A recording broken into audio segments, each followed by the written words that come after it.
ప్రభునందు ప్రియ దేవుని బిడ్డలారా, దేవుని మహాకృపను బట్టి మరొక విశ్రాంతి దినాన ప్రభువును ఆరాధించడానికి దేవుడు మనకు అనుగ్రహించిన గొప్ప కృపను బట్టి మనం ప్రభుని ఎంతో స్తుతించాలి. నిజమే, ఇప్పుడు సంభవిస్తున్న ఈ పరిస్థితుల మధ్య ఈ రీతిగా మనం ఆరాధన చేసుకోగలుగుతున్నామంటే అది దేవుని మహాకృప అని మనం నమ్మి ప్రభుని ఎంతో స్తుతించాలి. ఎందుకంటే మన జీవమునకు ఆధారము ఆయన, మన క్షేమమునకు కారణము ఆయన. కలిగి ఉన్నది ఏది ఆయన లేకుండా కలుగలేదు. ఆయనలో జీవముండెను, ఆ జీవము మనుషులకు వెలుగయ్యుండెను అనే మాట మనం చూస్తూ ఉన్నాం. మంచి దేవుడు, ఆయన మంచితనమును నమ్మకత్వమును బట్టి స్తుతించడానికి ప్రభు మనకు అనుగ్రహించిన కృపకై వందనాలు చెల్లిస్తూ ఉన్నాను. అయితే నిన్న పోయిన విశ్రాంతి దినాన కొన్ని సంగతులు ఆదికాండము 12వ అధ్యాయంలో కొన్ని సంగతులు మనం చూసాం. ఆదికాండము 12వ అధ్యాయంలో కొన్ని సంగతులు మనం జ్ఞాపకం చేసుకోవాల్సిన అవసరత ఉంది. అదేంటి అంటే, మొదటి మాట, అబ్రహాము దేవుని చేత పిలువబడడం అనేటువంటిది దేవుడు ఆయనకి ఇచ్చిన కృప. మనము కూడా దేవుని చేత పిలువబడడం అనేది దేవుడు మనకు అనుగ్రహించినటువంటి గొప్ప కృప అని మనం నమ్మవలసిన వారంగా ఉన్నాం. రెండవదిగా, అబ్రహాము గుడార యాత్ర చేస్తూ వచ్చాడు. దేవుడు ఎక్కడికి వెళ్ళమంటే అక్కడికి వెళ్ళాడు, ఎక్కడ ఉండమంటే అక్కడ ఉన్నాడు. దానికి మనము చెప్పుకున్న మాట ఏంటంటే, ఆయన మీతో చెప్పునది చేయుడి అనే మాట మనం జ్ఞాపకం చేసుకున్నాం. గమనించండి, ఆదికాండం 12:4 అతడు యెహోవా చెప్పిన ప్రకారం అతడు వెళ్ళెను అని మనం చూసాం. అలాగే యోహాను సువార్త 2వ అధ్యాయంలో జ్ఞాపకం చేసుకున్న మాట ఏంటంటే, ఆయన మీతో చెప్పునది చేయుడి అని ప్రభువైన యేసు క్రీస్తును గురించి తల్లి అయిన మరియ చెప్పిన మాట మనం చూసాం. అంతేకాదు, ఆయన ప్రయాణమైపోతూ ఉండగా మరి దేవుని వాగ్దానాలు తీసుకొని, దేవుని మాట తీసుకొని వెళుతూ ఉన్నాడు. అయితే ఆరాధన బలిపీఠాన్ని కట్టాడు, తర్వాత ప్రార్థన బలిపీఠాన్ని కట్టాడు అని మనం చూసాం. తర్వాత 10వ వచనం దగ్గరకు వచ్చేటప్పటికి, 12వ అధ్యాయం 10వ వచనం దగ్గరకు వచ్చేటప్పటికి, ఆ దేశంలో కరువు భారముగా ఉన్నందున అతడు ఐగుప్తుకు ప్రయాణము కట్టెను అనే మాట మనం గమనించాం. ఐగుప్తుకు వెళ్ళడం అనేది దైవ చిత్తం కాదు అని బైబిల్ గ్రంథం చాలా చక్కగా చెబుతూ ఉంది. దేవుని కొరకు ప్రత్యేకించబడిన ఇశ్రాయేలీలు ప్రతి విషయంలో దేవుని మీదనే ఆధారపడాలి. అందాక దేవుని మాట ప్రకారం ప్రయాణం చేసిన అబ్రహాము ఒక దశకు వచ్చేటప్పటికి కరువును బట్టి ఆ సమస్య భారంగా ఉన్నందున అతడు ఐగుప్తు దేశం వైపు వెళ్ళినట్లుగా మనం చూస్తూ ఉన్నాం. అంటే ప్రభువునందు విశ్వాసం ఉంచిన మనం, క్రీస్తు ప్రభు తన రక్తము చేత మనలను కొని తన కొరకు ఆయన ప్రత్యేకించుకున్నప్పుడు మన సమస్త ఆధారం ఆయనే అయి ఉండాలి. కానీ ఐగుప్తు అంటే లోకం వైపు మనం తిరగకూడదు. లోక పద్ధతుల వైపు తిరిగి ఆ కోణంలో మనం సంపాదించుకోవడం, అక్కర్లు తీర్చుకోవడం అనేది సరైన పద్ధతి కాదు అని అక్కడ జరిగినటువంటి సంభవాలను బట్టి మనం తెలుసుకుంటూ ఉన్నాం. ఆ తర్వాత ఐగుప్తుకు ప్రయాణం కట్టడంలో మనం కొన్ని విషయాలు జ్ఞాపకం చేసుకున్నాం. ఒకటి, ఆయన విశ్వాసము దెబ్బతినింది, భయం వచ్చింది ఆయన జీవితంలోకి అని మనం చూసాం. మన జీవితాల్లో కూడా విశ్వాసం స్థానంలో భయము కనుక చోటు చేసుకుంటే మనం కూడా అలాగే ఫెయిల్ అయిపోతాం. ఐగుప్తు వైపు చూచినట్టుగా మనం కూడా లోకం వైపు చూసేటువంటి ప్రమాదం ఉంది అని చూసాం. తర్వాత అబ్రహాములో సెల్ఫ్ డిపెండెన్స్ ఉంది. అంటే ఒక అబద్ధాన్ని చెప్పడం ద్వారా మనం కాపాడుకోవచ్చు అని అనుకున్నట్లుగా మనం చూసాం. కాబట్టి సెల్ఫ్ డిపెండెన్స్ ఆయనలో ఉన్నట్టుగా చూస్తూ ఉన్నాం. ఐగుప్తుకు పోకుండా స్థలానికి పోయాడు, అయితే చెప్పకూడని మాట చెప్పవలసి వచ్చింది. ఎప్పుడైనా సరే వెళ్ళకూడని స్థలానికి వెళ్ళినా, మరి వెళ్ళకూడని స్థలానికి వెళ్ళినప్పుడు, చేయకుండా సహవాసం చేసినప్పుడు చెప్పకూడని మాటలు చెప్పవలసి వస్తుంది.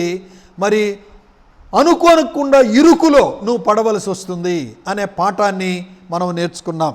ఇదేముందిలే, ఈ చిన్నదేముందిలే అని నువ్వు దేని గురించి అనుకుంటావో ఆ చిన్నదే నీకు పెద్ద సమస్య తెచ్చిపెట్టే ప్రమాదం ఉందని అబ్రహాము లైఫ్లో మనం చూస్తూ ఉన్నాం. ఆ తర్వాత అబ్రహాము తన భార్యను బట్టి అతడు ఆస్తిమంతుడైనట్టుగా, ఫరో మరి అవన్నీ ఎన్నో ఆస్తి సంపదలు ఇచ్చినట్లుగా మనం చూస్తూ ఉన్నాం. కొన్నిసార్లు భార్యను బట్టైనా భర్తను బట్టైనా కుటుంబాల్లో ఆస్తి పెరగవచ్చు. అది శరీర సంబంధమైన ఆస్తి పెరగవచ్చు.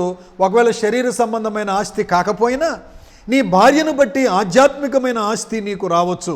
ఆమె ప్రార్థన, ఆమె జ్ఞానం, ఆమె తెలివి, ఆమె సలహాలు, ఆమె సంప్రదింపులు, ఆమె నీకు ఒక ఆస్తిగా ఆమెను దేవుడు నీకు ఇవ్వవచ్చు. అది పురుషులు గమనిస్తే కూడా మంచిదని నా అభిప్రాయం.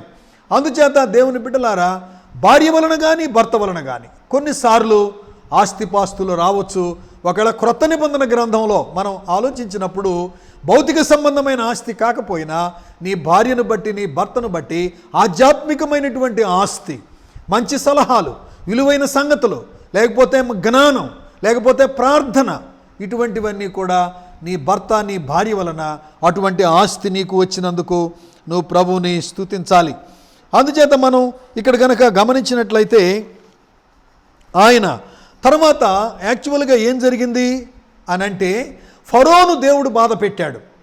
యాక్చువల్గా అబ్రహాము తప్పు చేశాడు, కానీ ఫరోను బాధ పెట్టాడు. అదేంటి, ఇది అన్యాయం కదా అని మనం అనిపిస్తుంది. కానీ దేవుడు తన సార్వభౌమాధికారి. ఒకవేళ దేవుడు శిక్ష అబ్రహాం మీదకే గనక రానిస్తే అబ్రహాముతో దేవుడు చేసినటువంటి నిబంధన నెరవేరడానికి వీలుండదు. ఇక్కడ మనం తెలుసుకోవాల్సిన సత్యం ఏంటంటే, దేవునికి ఉన్నటువంటి సార్వభౌమాధికారములో నుండి, ఆయన ఏమైనా చేయుటకు కలిగిన సర్వాధికారములో నుండి ఆయన ఎవరిని కరుణించునో వారిని కరుణించునో, ఎవరిని శిక్షించునో ఆయన శిక్షించునో అన్నట్లుగా ఆయన మహాదయ చేత అబ్రహాము మీదకి రావలసిన వేదనలను ఫరో మీదకి పంపించాడు. అనగా వాళ్ళు అభిషేకించబడిన వారు, దేవుని చేత పిలువబడిన వారు, వారిని ముట్టకూడదు అన్నట్లుగా ఆయన్నే హెచ్చరించాడు. ఫరోని హెచ్చరిస్తూ దేవుడు వేదనలు పంపించాడు. ఇక్కడ గమనించదగిన మాట, దేవుడు తన సార్వభౌమాధికారాన్ని బట్టి కొన్నిసార్లు మన మీద పడవలసినటువంటి శిక్షను, మనం పొందవలసిన వేదనలు కొన్నిసార్లు ఎలాగే తప్పిస్తూ ఉంటాడు. అది మీ వ్యక్తిగత అనుభవం, మీ అనుభవంలో ఉంటుందని ఖచ్చితంగా నేను నమ్ముతూ ఉన్నాను. తర్వాత ఫరో అన్నాడు, ఏం అబ్రహాం, ఎందుకు ఇలా చెప్పావు నువ్వు? ఆమె నీ భార్య కదా, సహోదరిని ఎందుకు చెప్పావు అని చెప్పి గద్దించాడు. ఇక్కడ నేర్చుకున్న పాఠం ఏమిటంటే, ఒక విశ్వాసులకు విశ్వాసానికి మారుపేరైన అబ్రహాం, విధేయతకు మారుపేరైనటువంటి అబ్రహాం ఒక అన్యుని చేత గద్దించబడడం అనేది బాధాకరమైన విషయం. అందుకే మనం ఏమనుకున్నామంటే, రోమాపత్రిక 2వ అధ్యాయంలో 22, 21, 22 వచనాల్లో చదువుకుని, మిమ్మును బట్టియే కదా నా నామము అన్యజనుల మధ్య దూషించబడుచున్నది అనే మాటను జ్ఞాపకం చేసుకున్నాం.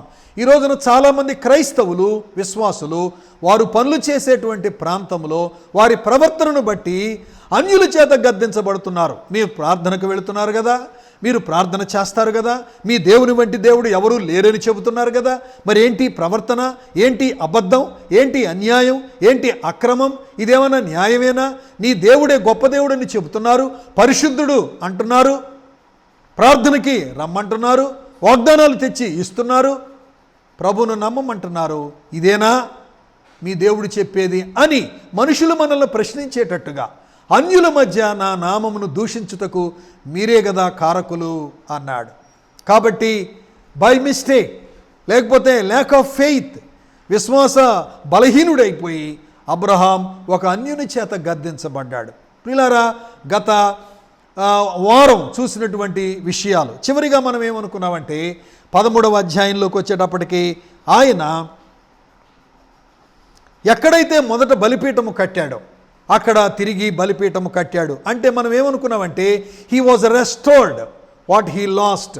ఏమైతే పోగొట్టుకున్నాడో, అవమానపరచబడ్డాడు, బాధించబడ్డాడు, దూషించబడ్డాడు, ఇరుకులో పడ్డాడు, మిస్టేక్ చేశాడు, పొరపాటు చేశాడు, పోకుండా స్థలానికి పోయాడు, గద్దించబడి ఒక అన్యుని చేత గద్దించబడి అవమానం తలవంపులుగా వచ్చిన తర్వాత అతడు దేవుని యొద్దకు వచ్చి ఎక్కడ మొదట బలిపీఠము కట్టాడో అక్కడ తిరిగి మరలా బలిపీఠము కట్టాడు. దీన్ని ఏం తెలుసుకోవచ్చు అంటే God is a God of second chance always.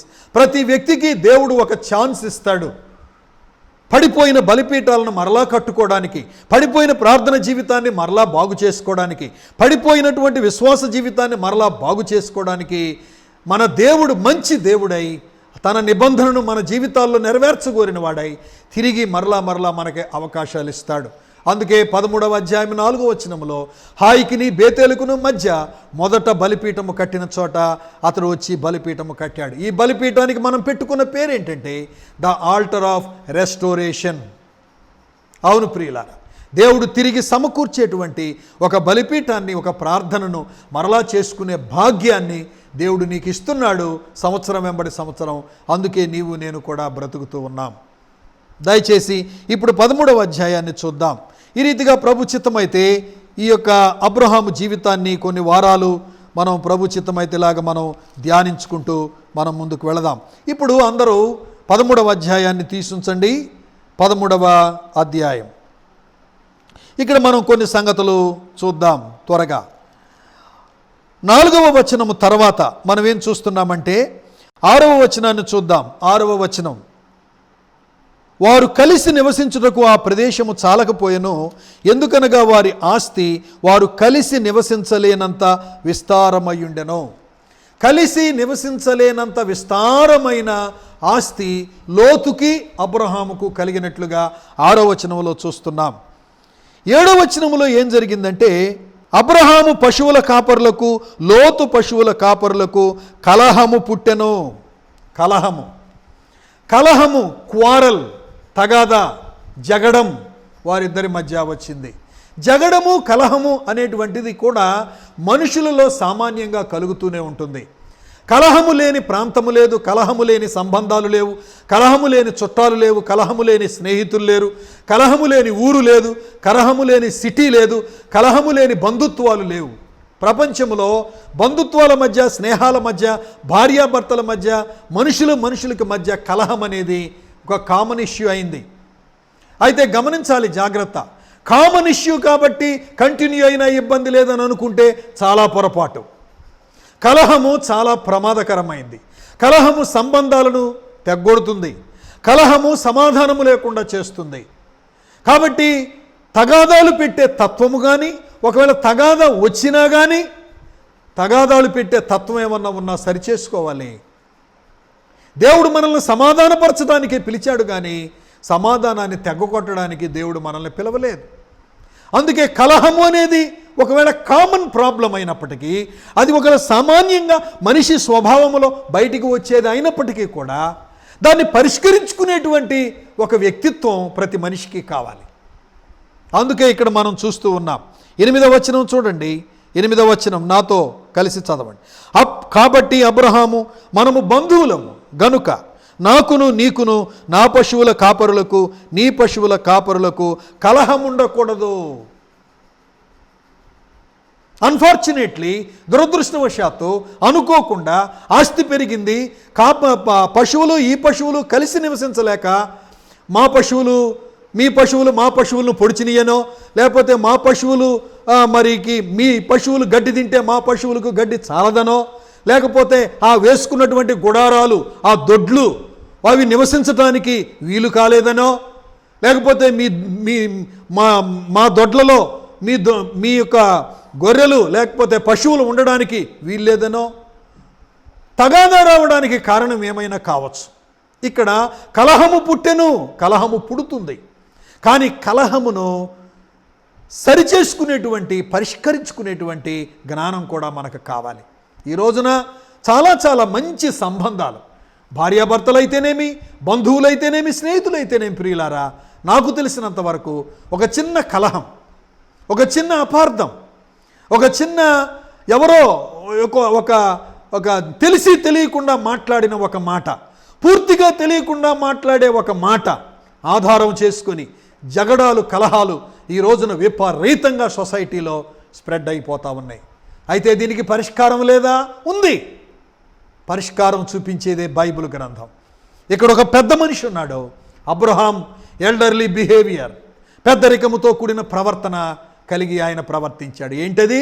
మనము బంధువులము, నీకు నాకు మధ్య కలహము ఉండకూడదు. ఒక పెద్దరికముతో కూడినటువంటి సలహా. ఉన్నారా మన సొసైటీలో, మన సంఘంలో, మీ ఫ్యామిలీస్లో, మీ కుటుంబాల్లో ఎవరైనా ఒక్కరు చొరవ తీసుకొని మనము బంధువులము, మనము రక్త సంబంధులము, మనకు కలహం ఉండకూడదు అని చెప్పే ఒక పెద్ద మనిషి, లేకపోతే చొరవ తీసుకునే మంచి మనసు కలిగిన వారు ఎవరైనా ఉన్నారా? Abraham behaved very dignified, with very dignity. మనము బంధువులము, నీకు నాకు కలహం ఉండకూడదు, అది మంచిది కాదు అని చెబుతూ ఉన్నాడు. చెప్పగలరా మీరు? అటువంటి మధ్యవర్తిత్వాన్ని చేసే పెద్దరికం, అటువంటి మధ్యవర్తిత్వాన్ని చేసే ఒక మెచ్యూరిటీ, పరిపక్వతతో కూడిన పెద్దరికాన్ని మీరు కలిగి ఉంటారా? Abraham is a wonderful greatest man. అద్భుతమైన చాలా గొప్ప వ్యక్తిని నేను నమ్ముతూ ఉన్నాను అన్నాడు. ఎలా పరిష్కరించాడు చూడండి, 9వ వచనం. ఈ దేశమంతయు నీ ఎదుట ఉన్నది కదా, దయచేసి నన్ను విడిచి వేరుగా ఉండుము. నీవు ఎడమ తట్టునకు వెళ్ళిన ఎడల నేను కుడి తట్టునకు వెళ్ళదను, నీవు కుడి తట్టునకు వెళ్ళిన ఎడల నేను ఎడమ తట్టునకు వెళ్ళదనని లోతుతో చెప్పగా. అంటే ఏం చేశాడు? పెద్దరికంగా ప్రాధాన్యత ఎదుటి వ్యక్తికి ఇచ్చాడు. That is a wonderful thing. అది మనం గమనించవలసినటువంటి విషయము ప్రియులారా. అందుచేత మనం గమనించదగిన విషయం ఏంటంటే elderly suggestion with a great discernment. నువ్వు ఎడమవైపుకు వెళితే నేను కుడివైపుకు వెళ్తే నేను ఎడమవైపుకు వెళతాను. Suggestion is a wonderful suggestion. Giving priority to others. యాక్చువల్గా దేవుడు వాగ్దానం చేసిన ప్రాంతం వచ్చాడు ఆయన. కింద ఏముందంటే అబ్రహాము కనానులో ఉండెను అనే మాట క్రింది వచనాల్లో మనం చూస్తాం ప్రియులారా. కాబట్టి అబ్రహాముకి ఇవ్వబడిన ప్రదేశం అయినప్పటికీ కూడా ప్రాధాన్యత ఎవరికి ఇచ్చాడంటే ముందు మీరు సెలెక్ట్ చేసుకోండి అన్నాడు. ముందు వాళ్ళకి సెలక్షన్ ఇస్తే మంచిదంతా వాళ్ళు ఎన్నుకుంటారు అనే భయం ఈయనకేమీ లేదు. ముందు ఆయన ఏం చూశాడంటే బెస్ట్ వాళ్ళకి వెళ్ళిపోద్దేమో అని అనుకోలేదు. Please try to understand the point. Best, ఉత్తమమైంది ప్రాధాన్యత మొదటి వాళ్ళకిస్తే ఉత్తమమైంది వాళ్ళు ఎన్నుకుంటారేమో, నాకు మిగిలేది తక్కువదేమో అని అనుకోలేదు. కానీ ఉత్తమమైంది వెళ్ళినా, ఎటువంటిది వెళ్ళినా ప్రాధాన్యత ఎటు వారికి ఇచ్చాడు. అతని బేసికల్ పాయింట్ ఏంటంటే, అబ్రహాం బేసికల్ పాయింట్, ప్రాబ్లం ఉండకూడదు, తగాదా ఉండకూడదు, రికన్సిలియేషన్ ఉండాలి, పీస్ ఉండాలి, సమాధానం ఉండాలి, సంబంధాలు బాగుండాలి. అది ఆయన బేసికల్ పాయింట్. కాబట్టి సంబంధం బాగుండడానికి ఉత్తమమైంది వేరే వాడికి వెళ్ళినా పర్వాలేదు. ఈ మాట అర్థం చేసుకోవడానికి ప్రయత్నం చేయండి. మన మధ్య సంబంధాలు బాగుండడానికి నాకు ఉత్తమమైంది ఇతరులకు పోయినా పర్వాలేదు. Can we say like that? ఎప్పుడన్నా మనం అలా ఆలోచించామా? అబ్రహాములో ఉన్న గొప్పతనం ఏంటంటే, నీవటు వెళితే నేను ఇటు వెళతా, నేను ఇటు వెళితే నువ్వు అటు వెళుదువు కానీ అని సెలక్షన్ చేసుకునేటువంటి ప్రాధాన్యత మొదటి వ్యక్తికే ఇచ్చాడు. చాలామంది ఇస్తారా? అలా ఇవ్వరు. ఒకవేళ ఫస్ట్ సెలక్షన్ వేరే వాళ్ళకి ఇస్తే నాకు రావలసిన ఉత్తమమైంది పోతుందేమోనని భయపడతాం. ఈయన ప్రాపర్టీకి ప్రాధాన్యత ఇవ్వలేదు, లేకపోతే ఆస్తికి ప్రాధాన్యత ఇవ్వలేదు, ల్యాండ్కి ప్రాధాన్యత ఇవ్వలేదు. కానీ ఏం చేశాడు? సంబంధాలు ముఖ్యం, సహవాసం ముఖ్యం. మనం బంధువులం, కలహం పోవాలి అంతే. డబ్బు పోతే పోయింది, ల్యాండ్ పోతే పోయింది, ఆస్తి పోతే పోయింది, కలహం ఉండకూడదు.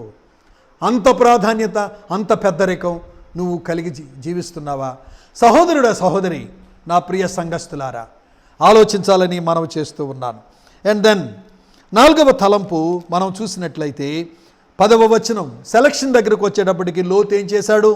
10వ వచనం, లోతు కన్నులెత్తి యొర్దాను ప్రాంతం అంతటిని చూచెను. యెహోవా సొదొమ గొమొర్రా అను పట్టణములను నాశనము చేయక మునుపు సోయరుకు వచ్చు వరకు అదంతయు యెహోవా తోట వలెను ఐగుప్తు దేశము వలెను నీళ్లు పారు దేశమై ఉండెను. ఇక్కడ లోతు కన్నులెత్తి చూశాడు. సెలక్షన్ ఇచ్చారు కదా, సెలెక్ట్ చేసుకోవాల్సి వచ్చినప్పుడు కన్నులెత్తి చూచాడు లోతు. అయితే యెహోవా తోట వలెను ఐగుప్తు దేశము వలెను అంటే వలెను, it is like the garden of the Lord, it is like the Egypt, the greenish. ఏ కొరత లేని ఐగుప్తు లాగా ఉంది కానీ అది ఐగుప్తు కాదు. యెహోవా తోట వలె ఉంది కానీ అది యెహోవా తోట కాదు. ఈ లోకంలో చాలా అలాగే కనబడుతూ ఉన్నాయి. నీ అక్కరను తీర్చేదిగా, నిన్ను తృప్తిపరిచేదిగా, నిన్ను సంతోషపెట్టేదిగా, నీ జీవితానికి ఇది చాలు అన్నట్లుగా కనబడేవన్నీ నీ జీవితానికి సరిపోవు. కాబట్టి నీ సెలక్షన్ ఎప్పుడూ కూడా బాహ్య సంబంధమైన దాన్ని బట్టి ఉండకూడదు అని లోతు మనకు నేర్పిస్తూ ఉన్నాడు. ఒక మాట చదవన, అక్కడ చాలా క్లియర్గా ఉంది. ఆ మాట ఏంటంటే 10వ వచనం చూడండి. యెహోవా, 2వ లైను, యెహోవా సొదొమ గొమొర్రా అను పట్టణములను నాశనము చేయక మునుపు సోయరుకు వచ్చు వరకు అదంతయు యెహోవా తోట వలెను. నాశనము చేసే ప్రాంతం ఎలా కనబడింది అంటే లోతుకి పచ్చగా కనబడింది. That is the problem. ఈ రోజున యవనస్తులు తీసుకుంటే లోక సంబంధమైన పచ్చదనాన్ని చూసి వాళ్ళు మోసపోతూ ఉన్నారు. యవనస్తులేంట్లేండి, పెద్దవాళ్ళు కూడా లోక సంబంధమైన పచ్చదనం, రమ్యం, ఏమండి అందం. హవ్వ దెబ్బతినింది అక్కడే కదా. ఏదేను తోటలో జరిగిన సంగతి మీకు తెలుసు కదా. చూచుటకు రమ్యమైనది, కన్నులకు అందమైనది. చూచుటకు రమ్యమైనది, కన్నులకు అందమైనది ఉండుట చూచి వాటిలో ఒకటి తీసుకుని ఆమె తినింది అనే మాట గమనించదగిన మాట. నా ప్రియ స్నేహితులారా, లోతు కన్నులెత్తి చూడగా యొర్దాను ప్రాంతం అంతా ఎలా కనబడిందిట? యెహోవా తోటలాగా ఉంది కానీ అది యెహోవా తోట కాదు. అది ఐగుప్తు దేశములాగా ఉంది కానీ అది ఐగుప్తు దేశము కాదు. నిన్ను తృప్తిపరిచేదిలాగా, నిన్ను సంతోషపెట్టేదిలాగా ఇది చాలు, ఈమె చాలు, ఈ అందం చాలు, ఈ చక్కదనం చాలు, ఈ ఆస్తి చాలు. అబ్బబ్బబ్బబ్బా, సెలెక్ట్ చేసుకుంటే వీడినే సెలెక్ట్ చేసుకోవాలా, సెలెక్ట్ చేసుకుంటే ఈ అమ్మాయిని సెలెక్ట్ చేసుకోవాలా, సెలెక్ట్ చేసుకుని ఉంటే ఈ ఊరిలోనే ఉండాలా, ఇంకెక్కడికి వెళ్ళకూడదు అన్నట్లుగా భ్రమ పెట్టే నీ జీవితంలో ఎన్నున్నాయో, ఇప్పటికే ఎన్నిట్లో ఫెయిల్ అయిపోయావో. జాగ్రత్త సహోదరులారా, సహోదరులారా. Selecting is a problem here. లోతు పొరపాటు పడ్డాడు. వలెను ఉంది కానీ ఒరిజినల్గా అది కాదు. వలే, దాని వలే, దీని వలే, ఎవరు వలే ఉన్నారు కానీ ఒరిజినల్ కాదు. కాబట్టి లోతులో ఉన్నటువంటి ఒక ఆయన అన్నాడు, పేరు లోతే కానీ అతనికి జీవితంలో లోతు లేదన్నాడు. లోతులేని లోతు, లోతులేని లోతు. అయితే నేనేమంటానంటే లోటు కలిగిన లోతు, లోటు కలిగిన లోతు. ఈయన పేరు లోతే కానీ ఆత్మీయ జీవితంలో లోతు లేదు. అవగాహన లేకుండా బాహ్య సంబంధమైన దాన్ని బట్టి సెలెక్ట్ చేసుకున్నాడు. ఇదిగో ఆ సెలెక్ట్ చేసుకున్న ప్రాంతం ఎలాంటిదో చెప్పాడు. దేవుడు దాన్ని నాశనం చేశాడు అని వ్రాయబడి ఉంది. జాగ్రత్త. Selecting a job, selecting a place, selecting a girl or boy, you should be very careful. As my young people, young girls, you should be very careful. Give priority to the values and standards and character, not the outward thing. లోతు బలైపోయాడు.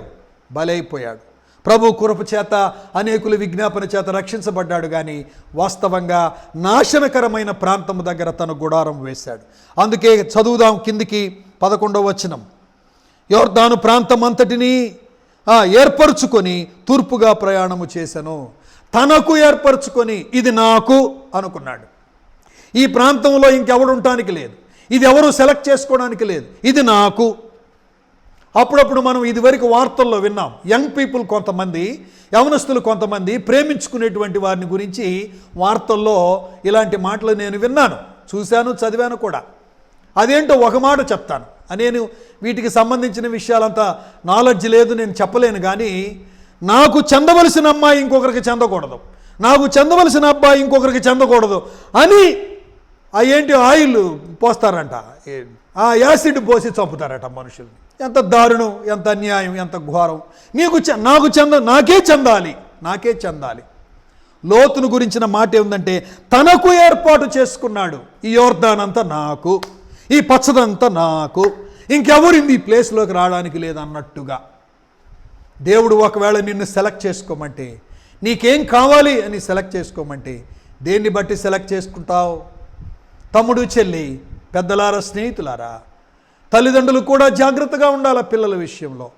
వాళ్ళు దేనిని select చేసుకుంటున్నారు, దేనిని చూచి select చేసుకుంటున్నారో పెద్దలు చూడాలి. పెద్దలు కూడా మరి జాగ్రత్తగా అన్ని విషయాల్లో ఉండాలని వాక్యం మనకు చాలా స్పష్టంగా చెబుతూ ఉంది. దూరపు కొండలు నునుపు అనే సామెత విన్నారు కదా, దూరపు కొండలు నునుపు అనే సామెత విన్నారు కదా. చాలా జాగ్రత్తగా ఉండాలి. 12వ వచనం 3వ లైన్, పట్టణముల ప్రదేశములలో కాపురం ఉండి సొదొమ దగ్గర తన గుడారము వేసెను. సొదొమ దగ్గర గుడారం వేశాడట ఆయన.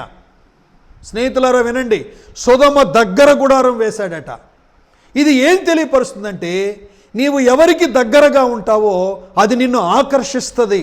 కాబట్టి జాగ్రత్తగా ఉండాలి. మంచివాడికి దగ్గరగా ఉంటే ఆ మంచి నిన్ను ఆకర్షిస్తుంది, చెడ్డవాడికి దగ్గరగా ఉంటే ఆ చెడు నిన్ను ఆకర్షిస్తుంది. నీ గుడారం ఎక్కడ వేస్తున్నావు? నీ నివాసం ఎవరి దగ్గర ఉంది? నీ మాటలు, నీ సంభాషణ, నువ్వు కూర్చోవడం, నువ్వు నిలబడడం ఎవరి దగ్గర ఉంది?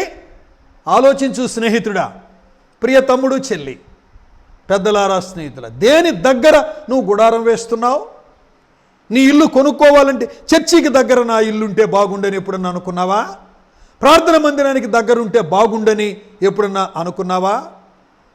ఫలాని సహవాసాన్ని మనం పోగొట్టుకుంటామేమో, ఈ సహవాసానికి దగ్గరగా మన ఇల్లు ఉంటే బాగుండు, మనం అద్దెకి తీసుకుంటే బాగుండని ఎప్పుడన్నా అనుకున్నావా?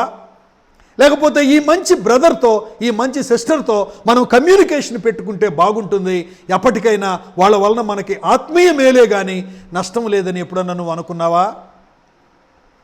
సొదొమ ప్రజలు ఎవరట? సొదొమ ప్రజలు ఎవరని వ్రాయబడిందాడా? 13వ వచనం, సొదొమ మనుషులు దుష్టులు, యెహోవా దృష్టికి బహు పాపులునయ్యుండిరి. వాళ్ళ దగ్గర అతడు గుడారం వేశాడు. తెలియకనే, తెలుసని నేను అనుకోవడం లేదు, కానీ లోతుకి కొన్నిసార్లు తెలియక సొదొమ దగ్గర గుడారం వేసినట్లుగా, ఎక్కడ నష్టము కాబోతుందో, ఎక్కడ నీకు లాస్ కాబోతుందో, ఎక్కడ నువ్వు దెబ్బతింటావో అక్కడే నువ్వు గుడారం వేస్తున్నావేమో. స్నేహితులు కావచ్చు, బంధువులు కావచ్చు, లేకపోతే ఒక ఆస్తి కావచ్చు, లేకపోతే ఆ ల్యాండ్ సెలక్షన్ కావచ్చు, ఇల్లు సెలక్షన్ కావచ్చు, ఒకవేళ ఒక ఏదైనా కావచ్చు. నీవు గుడారము ఎక్కడ వేస్తున్నావో దాని చేత నువ్వు ఆకర్షించబడతావు. కొద్ది రోజులకైనా సరే ఆకర్షించబడతావు. అందుకే ఆ మాట వ్రాయబడింది చూడండి, ఆ పట్టణముల ప్రదేశములలో కాపురముండి సొదొమ దగ్గర తన గుడారము వేసుకొనెను. ప్రియులారా, ఇనుము అయస్కాంతం దగ్గరుంటే ఆకర్షించుకోకుండా ఎలా ఉంటాయి అవి? కాబట్టి దేనికి దగ్గరగా ఉన్నావో జాగ్రత్త. అందుకే కీర్తనల గ్రంథం 1వ అధ్యాయంలో ఈ మాట వ్రాయబడింది. తెలుసు మీకు, దుష్టుల ఆలోచన చొప్పున నడువక, పాపుల మార్గమును నిలువక, అపహాసకులు కూర్చుండు చోట కూర్చుండక అనే వ్రాయబడింది. నువ్వు నిలుచునేది, నువ్వు కూర్చునేది, నువ్వు నడిచేది ఎక్కడనేది నీకే తెలియాలి. ఎక్కడ ఉంటే నువ్వు దేని చేత ఆకర్షించబడతావో అది నువ్వే అర్థం చేసుకోవాల్సిన అవసరత ఎంతైనా ఉంది. విశ్వాసులారా, మీరు వెళ్ళే స్థలాలు, మీరు పనిచేసేటువంటి ప్రాంతాల్లో అవిశ్వాసులతో విజ్జోడుగా ఉండకుండా, లోకముతో విజ్జోడుగా ఉండకుండా, లోకాభిరామాయణముతో కలిసి పోయి అలాగా బ్రతకకుండా, దగ్గర గుడారము వేయకుండా, దగ్గర స్నేహము చేయకుండా, నిన్ను నీవు ప్రత్యేకించుకొని జాగ్రత్తగా ఉండకపోతే ఒకరోజు అది నీ మీద ప్రభావం చేస్తుంది, ఒకరోజు అది నిన్ను లాగేస్తుంది. అందుచేత నీవు చాలా జాగ్రత్తగా ఈ విషయాల్లో ఉండాలని గమనించాల్సినటువంటి అవసరత ఎంతైనా ఉందని తెలియజేస్తూ ఉన్నాను. ఆ తర్వాత చూడండి 14వ వచనం చూద్దాం. 14వ వచనం, లోతు అబ్రహామును విడిచిపోయిన తరువాత యెహోవా, ఇదిగో నీ కన్నులెత్తి నీవు ఉన్న చోట నుండి ఉత్తరపు తట్టు, దక్షిణపు తట్టు, తూర్పు తట్టు, పడమర తట్టు చూడుము. ఎందుకనగా నీవు చూచుచున్న ఈ దేశమంతటిని నీకును నీ సంతానమునకును సదాకాలము ఇచ్చెదను. పిల్లరా గమనించండి 15వ వచనం, ఎందుకనగా నీవు చూచుచున్న ఈ దేశమంతటిని నీకును నీ సంతానమునకును సదాకాలము ఇచ్చెదను. నీకును నీ సంతానమునకును సదాకాలము ఇచ్చెదను. కాబట్టి నీకు సదాకాలం ఈ సంతానమును నీకు ఇస్తాను, నీ సంతానానికి ప్రాంతమంతా ఇస్తాను. దేవుడు వాగ్దానం చేస్తూ ఉన్నాడు.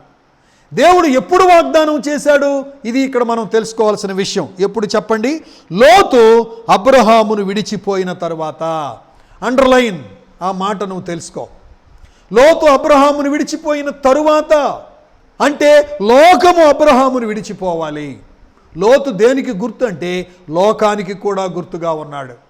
మన జీవితాల్లో విడిచిపోవలసింది విడిచిపోకుండా దేవుని వాగ్దానాలు మనం పొందలేం. సహోదరులారా, సహోదరులారా, మనలను విడిచిపెట్టిపోవలసింది విడిచిపెట్టిపోయిందాక దేవుని వాగ్దానాలు మనం పొందలేం. దేవుని ఆశీర్వాదం మనం పొందలేం. అద్భుతమైన ఆలోచన ఇందులో ఉంది ప్రియులారా. లోతు అబ్రహామును విడిచిపోయిన తరువాత ఇదిగో నువ్వు కన్నులెత్తి చూడు, నీవు చూచుచున్న దేశమంతా నేను నీకు ఇస్తాను. బ్రదర్స్ అండ్ సిస్టర్స్, దేవుడు నిన్ను దీవించాలి, దేవుడు నిన్ను ఆశీర్వదించాలి. పొలం పుట్రా నగానట్రా నీ అవసరతను బట్టి నీకు కావాలి. భౌతికంగా కూడా, ఆధ్యాత్మికంగా ఇస్తాడు, భౌతికంగా కూడా నువ్వు దీవించబడాలి అని అంటే లోకము విడిచిపెట్టిపోవాలి, లోక మర్యాద నిన్ను విడిచిపెట్టిపోవాలి, లోక పద్ధతులు నిన్ను విడిచిపెట్టిపోవాలి, లోక సంబంధమైన తత్వం, లోక సంబంధమైన తెలివి, లోక సంబంధమైన జ్ఞానం నిన్ను విడిచిపెట్టిపోవాలి. ఈ లోతులేని లోతు అబ్రహామును విడిచిన తర్వాతనే, ఆధ్యాత్మిక జీవితంలో లోతులేని ఈ మనిషి అబ్రహామును విడిచిన తర్వాతనే అబ్రహాము దీవించబడ్డాడు. నీతో స్నేహం చేసేవాళ్ళు, నువ్వు స్నేహం చేసేటువంటి వాళ్ళు ఆధ్యాత్మికమైన లోతు లేని వాళ్ళైతే వాళ్ళ వలన నీకు నష్టమే. ఒకవేళ నువ్వు స్నేహం చేస్తే, నువ్వు గుడారం వేస్తే ఎవరి దగ్గర వేయాలి, ఎక్కడ వేయాలంటే ఆధ్యాత్మికమైన లోతు కలిగిన వ్యక్తులతో నువ్వు గుడారము వేయాలి, అక్కడ నువ్వు గుడారం వేయాలి. లేదా లోతు లేని లోతు వంటి ఆధ్యాత్మిక జీవితంలో లోతు లేని వ్యక్తులతో వాళ్ళు నిన్ను విడిచిపోకుండా నీవు ఆశీర్వదించబడలేవు. నా ప్రియమైన యవనస్తులారా, నా ప్రియమైన పెద్దలారా, నా ప్రియ సంఘమా, క్రీస్తు రక్తము చేత కడగబడిన నీ వైపు నుండి దేవుడు ఆశిస్తుంది ఏంటంటే నిన్ను ఆశీర్వదించాలని ఆయన కోరుతున్నాడు. తిరుగులేదు. అయితే ఎప్పుడు? లోతు విడిచిపోయిన తర్వాత. After you leave the world, after you left the world, లోకాన్ని నువ్వు విడిచిపెట్టు. లోతు లోకానికి కూడా గుర్తుగా ఉన్నాడు. అందుచేత అబ్రహాము విడిచిపోయిన తర్వాత నీవు చూచుచున్న దేశము నేను నీకు ఇస్తాను అన్న. Whatever the promise, whatever the blessing you are expecting from God, if you want to get that you must leave the world. లోకాన్ని నువ్వు ఖచ్చితంగా విడిచిపెట్టవలసిందే. ఇంతెందుకు, అబ్రహాములోని మనం ఆ ఉదాహరణ చూసాం కదా. యోహాను సువార్త మరి ఆదికాండం 12వ అధ్యాయం 1వ వచనంలో మీకు తెలుసు కదా ఆ వాక్యం. యెహోవా అన్నాడు, నీవు లేచి నీ దేశము నుండి, నీ బంధువుల యొద్ద నుండి, నీ తండ్రి ఇంటి నుండి నేను చూపించు దేశమునకు వెళ్ళుము, అక్కడ నిన్ను గొప్ప జనముగా చేస్తాను అన్నాడు. అంటే హారానును వదిలిపెట్టి రమ్మన్నాడు, ఊరు అనే ప్రాంతాన్ని వదిలిపెట్టి రమ్మన్నాడు. ఇక్కడ కూడా లోతును విడిచిపెట్టిన తర్వాత అబ్రహాము దీవించబడ్డాడు. Brothers and sisters, dear young people, my dear young people, నీవింకా లోకంతో, పాపముతో, లేకపోతే ఈ కొన్ని వ్యసనాలతో నువ్వు బంధించబడి వాటిని విడిచిపెట్టలేకుండా ఉన్నావేమో. దేవుడు నిన్ను దీవించాలంటే వాటిని నువ్వు ఖచ్చితంగా విడిచిపెట్టాలి. అది నువ్వు తెలుసుకోవాలి.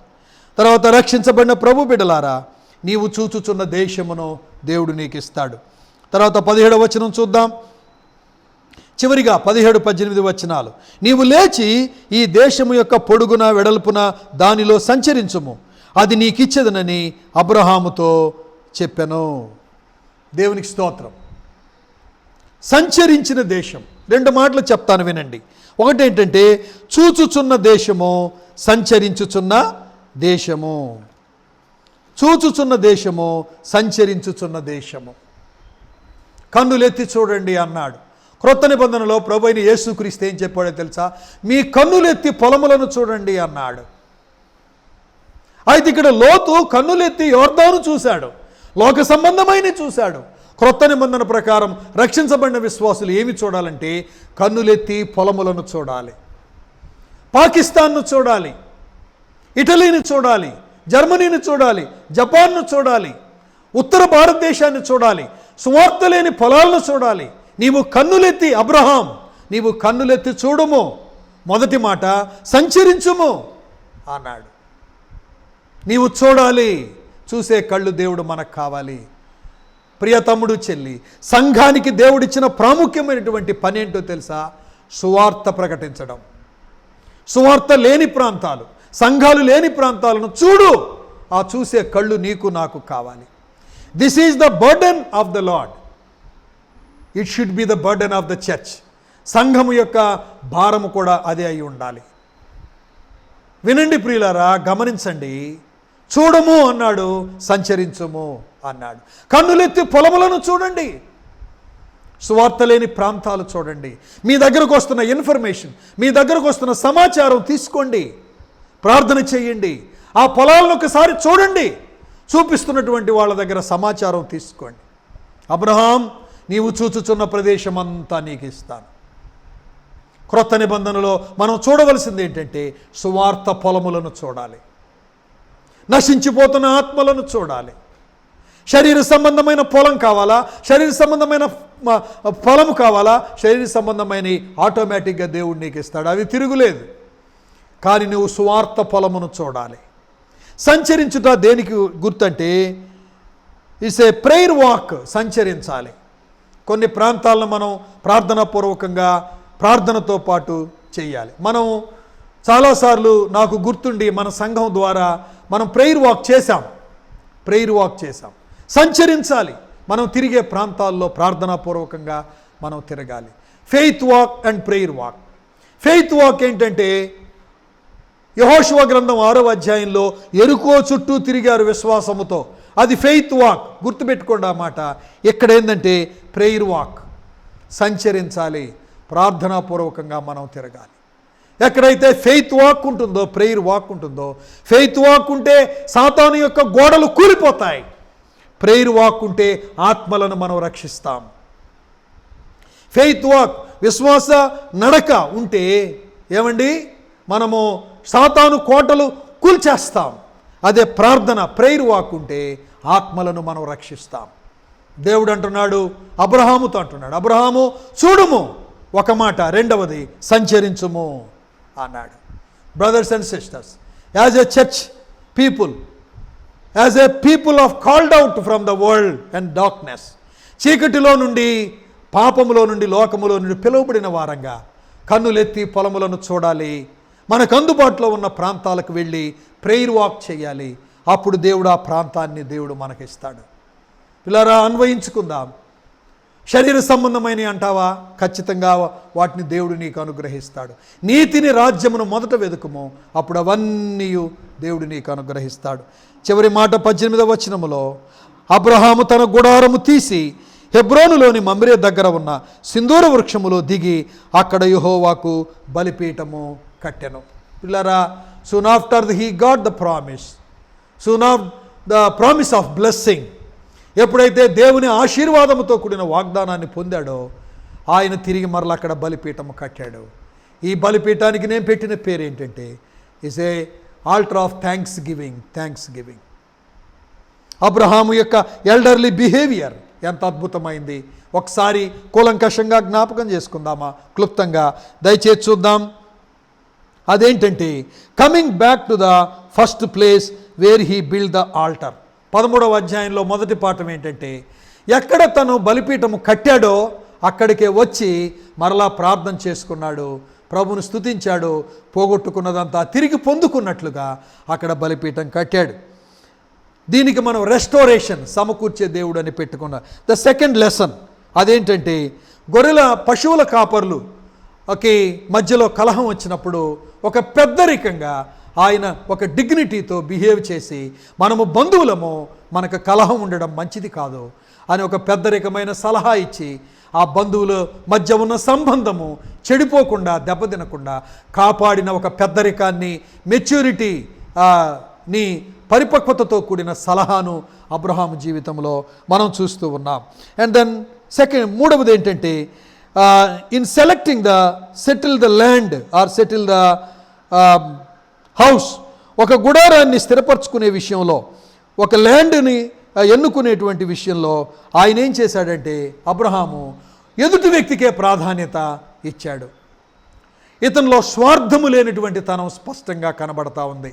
సెలెక్ట్ చేసుకునేటువంటి పని, ఎంచుకునే పని ముందు ఎదుటివానికి ఇస్తే శ్రేష్టమైంది పోద్దేమో, మనకేదో రాయి రప్ప మిగిలిద్దేమో అనుకోలేదు. సెల్ఫిష్ మోటివ్ అబ్రహాములో లేదు. అది బెస్ట్ అయినా, అది లాస్ట్ అయినా ఎదుటి వ్యక్తికే ప్రాధాన్యత ఇస్తానని ఒప్పుకున్నాడు. ఎప్పుడైతే అలాంటి ప్రాధాన్యత ఇచ్చాడో అప్పుడు ఇతడే గొప్పవాడయ్యాడు చివరికి. కాబట్టి నీ జీవితంలో సెలెక్టింగ్ పాయింట్ వచ్చేటప్పటికి, ఏదైనా ఒక మంచిదాన్ని ఎన్నుకోవలసి వచ్చేటప్పటికి ఎవరికి ప్రాధాన్యత ఇస్తావు నువ్వు?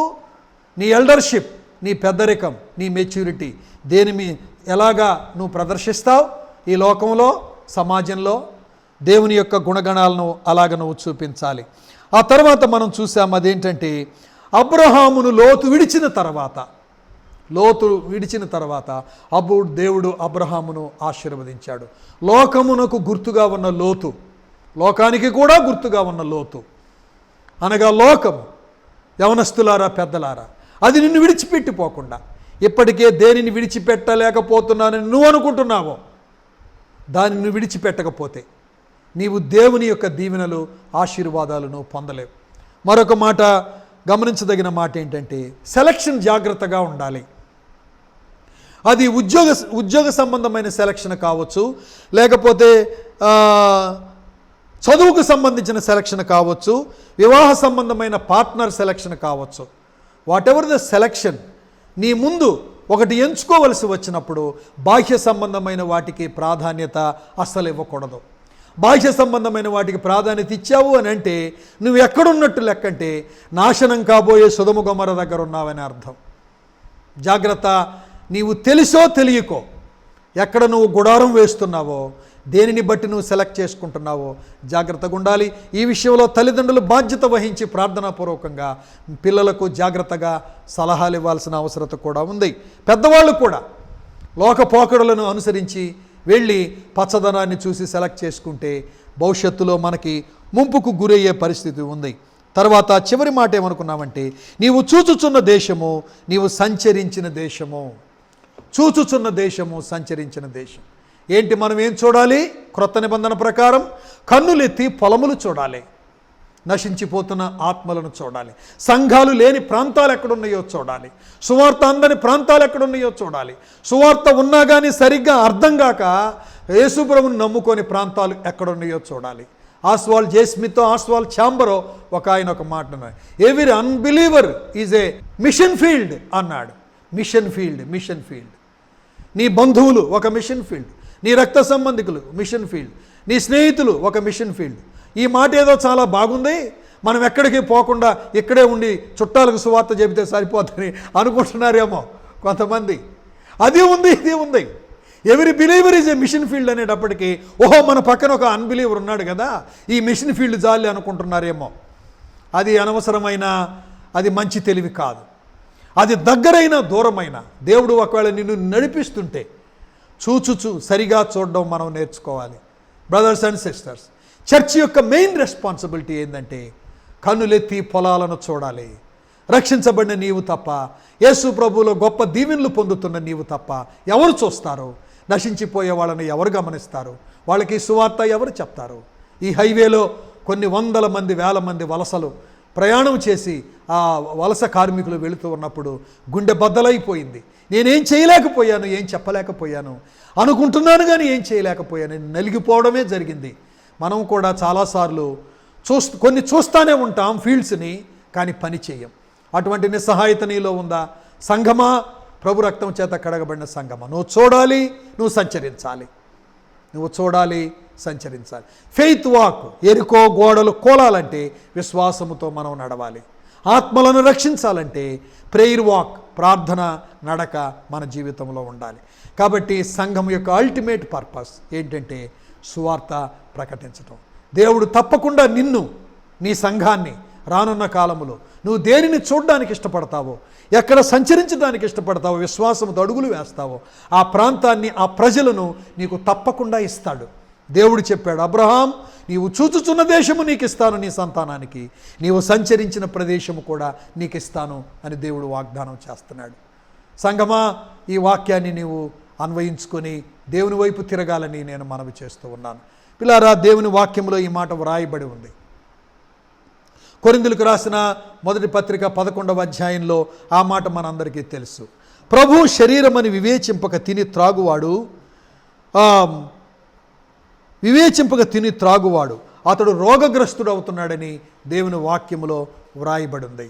కాబట్టి మనం బల్లను సమీపించక ముందు మనం జాగ్రత్తగా ఉండాలి. మెయిన్ పాయింట్ ఏంటంటే మనము బంధువులము, క్రీస్తు రక్తము చేత కడగబడిన సంఘములో ఉన్న వ్యక్తులు అన్వయించుకోవాలి. మనము బంధువులము. ఏ బంధువులము? రక్త సంబంధులము. ఏ రక్తము? క్రీస్తు రక్తము చేత కడగబడిన రక్త సంబంధులము. మనకు కలహం ఉండకూడదు. ఈ విషయంలో నీవు ఖచ్చితంగా పరీక్షించుకొని ప్రభు యొక్క బలలో నువ్వు చేయి వేయాలి. రెండవదిగా నీ సెలక్షన్, నువ్వింకా లోతు అబ్రహామును అంటిపెట్టుకున్నట్టుగా లోకము ఇంకా నిన్ను అంటిపెట్టుకుని ఉందేమో నువ్వు పరిశీలించుకొని నువ్వు విడిచిపెట్టాలి.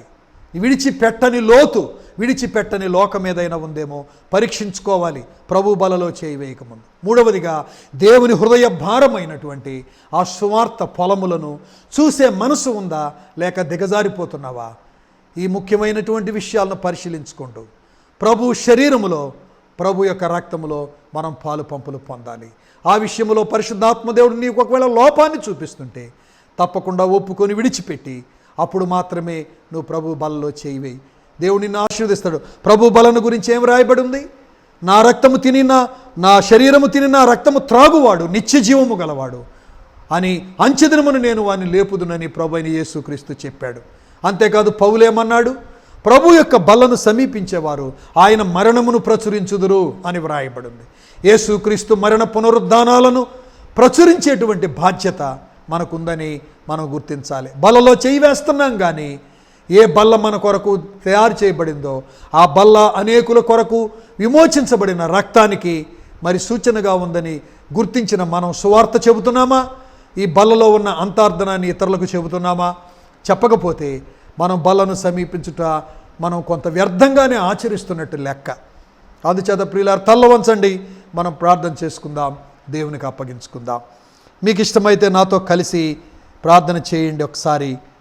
ఒకసారి పరిశీలించుకుందాం. ఎన్నో మాటలు, విస్తారమైన మాటలు మనం విన్నాం ప్రియులారా.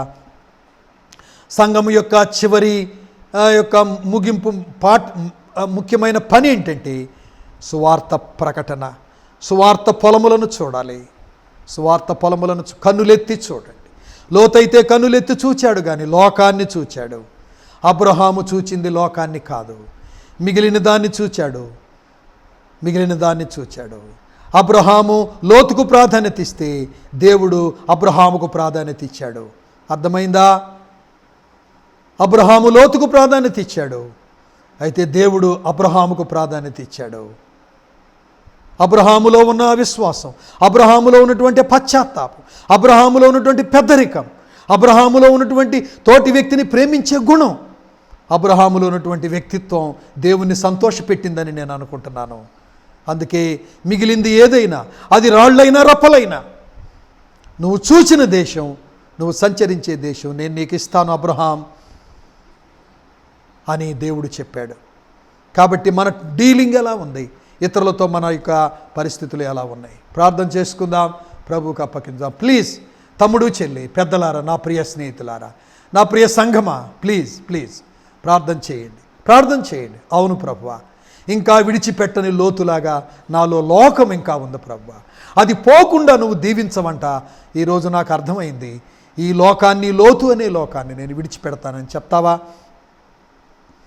మనము బంధువులము, క్రీస్తు రక్త సంబంధులము, నిబంధన జనులము, మనలకు కలహం ఉండకూడదు అనే ఒక పెద్దరికాన్ని ఈ రోజు నుండి నీవు అభ్యసించి ఈ గ్రామములో, ఈ పట్టణములో రుజువు చేస్తావా? నువ్వు ఒక పెద్ద మనిషిగా నిన్ను రుజువు చేసుకుంటావా? ప్రార్థన చేసుకో, ప్రభువుకు అప్పగించుకో, సమాధానపడు. దేవుడు నీ మీద ఆశ పెట్టుకున్నాడు. సంఘమా, నీ మీద ఆశ పెట్టుకున్నాడు. సమాధానపరిచే పరిచర్య నీకు అప్పగించాడు. సువార్త పొలములను చూసే పని నీకు అప్పగించాడు. నువ్వు ముందు చూడు, సంచరించు. దేవుడు తప్పక అది నీకు ఇస్తాడు. పరిశుద్ధుడవును ప్రేమ కలిగిన మా తండ్రి, మీకు వందనాలు, స్తుతులు, స్తోత్రములు చెల్లిస్తూ ఉన్నా. నీ ప్రియ బిడ్డలు ఈ వాక్యాన్ని విని ప్రభువా, ఎవరైతే వారి వారి పరిధిలో అన్వయించుకొని విడిచిపెట్టవలసిన దానిని విడిచిపెట్టి మీరు ఆశించిన ఆశీర్వాదాన్ని పొందడానికి ఎవరు ఇష్టపడుతున్నారో వాళ్ళందరిని బట్టి మీకు వందనాలు. క్రీస్తు రక్త సంబంధులుగా, అలాగే శరీర సంబంధమైన సంబంధులుగా కూడా ఒక విశ్వాసికి మధ్య కలహం ఉండకూడదు అన్న జ్ఞానముతో, వెలిగింపుతో, పెద్దరికముతో, పరిపక్వతతో కూడిన ప్రవర్తన ఇక మీదట కలిగి ఉండాలని ఎవరు తీర్మానం చేసుకున్నారో వారందరిని బట్టి మీకు వందనాలు చెల్లిస్తూ ఉన్నాం. ప్రభువా, చూచే పొలాలను, సంచరించే స్థలాలను మాకు మీరు ఇస్తానని మీరు వాగ్దానం చేసినందుకు వందనాలు. ఇక మీదట మేము విశ్వాసముతో, ప్రార్థనతో మీరు చెప్పే పొలాలను చూడడానికి, సంచరించడానికి నీ కృప నాకు, నా ప్రజలందరికీ దయచేయండి.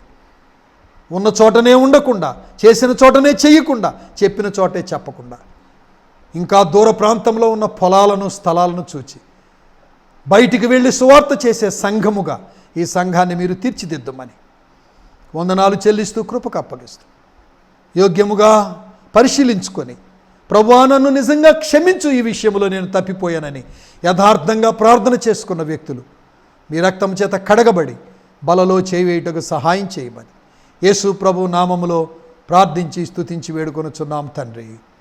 ఆమేన్, ఆమేన్. ప్రభునందు ప్రియులారా, ఈ సమయంలో ప్రభు బలలో మనం చేయి వేయబోతూ ఉన్నాం. నేను ఇక్కడ ప్రభు బలను ప్రారంభిస్తాను. ప్రారంభించిన తర్వాత మీరందరూ కూడా వచ్చి ఒక్కొక్కరుగా వచ్చి మీరు ప్రభు బలలో పాలు పంపులు పొందవచ్చు. పరిశుద్ధుడవును జీవము కలిగిన మా తండ్రి, మా నమ్మకమైన దేవా, మీకు వందనాలు, స్తుతులు, స్తోత్రములు చెల్లిస్తూ ఉన్నాము. మా రక్షకుడు, మా ప్రభువైన యేసు క్రీస్తు వారి అతి శ్రేష్టమైన, అత్యున్నతమైన పరిశుద్ధ నామములో మీ సన్నిధిలోకి వస్తూ ఉన్నాం. ఇది మీ కొరకైన నా శరీరము, నన్ను జ్ఞాపకము చేసుకున్నటకై దీన్ని చేయడని చెప్పాను అన్న మాటను బట్టి నిన్ను స్తుతిస్తూ, ప్రభువా దీన్ని మా కొరకు ఈ పాత్రను ఆశీర్వదించమని యేసు ప్రభు నామములో ప్రార్థించి వేడుకొనుచున్నాము తండ్రి. ఆమేన్. పరిశుద్ధుడైన తండ్రి, మీకు వందనాలు, స్తోత్రములు చెల్లిస్తూ ఉన్నాం. ఇది నా రక్తము అని మీరు పలికిన మాటను బట్టి నిన్ను స్తుతిస్తూ ఉన్నాం. ఇది నా రక్తములైన క్రొత్త నిబంధన అని చెప్పిన మాటను బట్టి నిన్ను స్తుతిస్తున్నాం. ప్రభువా, ఈ పాత్రను మా కొరకు దీవించండి, ఆశీర్వదించండి. యేసు నామమున ప్రార్థిస్తున్నాం తండ్రి. ఆమేన్. మన పరమ తండ్రి అయిన దేవుని యొక్క ప్రేమయు, మన రక్షకుడును ప్రభువును అయిన యేసుక్రీస్తు వారి కృపయును, పరిశుద్ధాత్మ దేవుని సహవాసము, సమాధానము ఇక్కడ చేరిన మన ఎల్లరికును, మరి ముఖ్యముగా ఆయన వాక్యమును హృదయంలోకి తీసుకుని ఆ ప్రకారము జీవించడానికి ఇష్టపడిన ప్రతి వ్యక్తికి ఇది మొదలు సదా తోడే నడిపించును గాక. ఆమేన్, ఆమేన్.